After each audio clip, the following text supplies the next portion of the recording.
তুমি ঈদ আসার আগেই মেহেদি দিয়ে দিয়েছো হাতে? আমার একটু মেহেদি দিতে ইচ্ছা করছিল, তাই মেহেদি দিয়েছি। দেখি। আল্লাহ, মাশাআল্লাহ, অনেক সুন্দর হয়েছে তো। মেহেদি কিনে এনে আর জানে সহ্য হচ্ছে না, না? মেহেদি কিনে এনেই মাথা নষ্ট। আমার মেয়ের ঈদ শুরু হয়ে গেছে না? মেহেদি দিলেই তো ঈদ শুরু হয়ে যায়, তাই না? ঈদের তার মাত্র কয়েকদিনই তো বাকি আছে।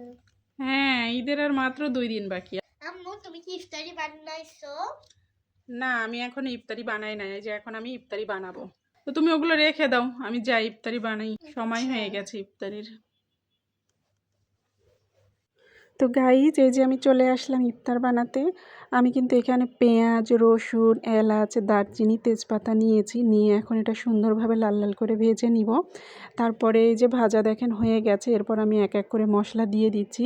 হলুদ, মরিচ, লবণ, জিরার গুঁড়ো দিয়ে দিচ্ছি। আর এদিকে আসলে রোজার শেষের দিকে তো এই জন্য আমার বাটা মশলাগুলো শেষ হয়ে গেছে।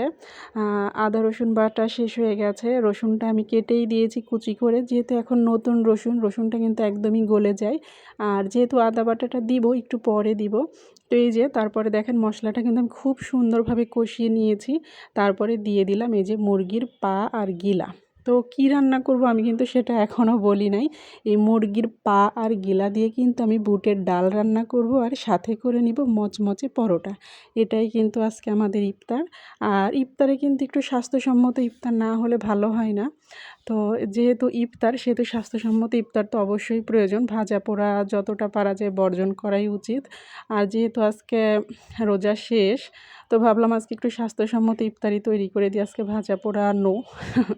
তো এদিকে যে দেখেন আমার কিন্তু মোটামুটি রান্নাটা শেষের দিকে। আমি কিন্তু কাঁচামরিচ দিয়ে দিয়েছি, দিয়ে একটু ঢাকা দিয়ে দিলাম। এদিকে কিন্তু আমার ডালটা সিদ্ধ করাই ছিল। আর এই যে দেখেন অলরেডি কিন্তু আমার ডালটাও হয়ে গেছে। তো ফাইনালি এখন আমি এখানে যেটা দিব সেটা হলো এই যে ভাজা মশলার গুঁড়ো। ভাজা মশলার গুঁড়োটা কিন্তু দিতেই হবে। এখানে এলাচ, দারচিনি, জিরা, একটু ধনিয়া দিয়ে ভাজা গুঁড়ো করে নিয়েছি। আর তারপরে দিয়ে দিচ্ছি এই যে বাগার। ফাইনালি কিন্তু বাগারটা দিতেই হবে। বাগারটাই কিন্তু এর মেন টেস্ট। বাগারটা না দিলে কিন্তু এই বুটের ডালটার অরিজিনাল অথেন্টিক টেস্টটাই কিন্তু পাওয়া যায় না।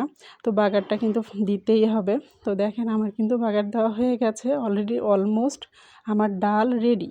তো এই যে এদিকে আমি পরোটা বানিয়ে নিচ্ছি মচমচা। এই যে দেখতেই পাচ্ছেন আমার পরোটাটাও কিন্তু হয়ে গেছে, সুন্দর মচমচা পরোটা হয়ে গেছে। তো ইফতার রেডি। প্রার্থনা, কেমন হয়েছে আজকের ইফতার? অনেক মজা হয়েছে না? খাও। অনেক মজা হয়েছে। খাও।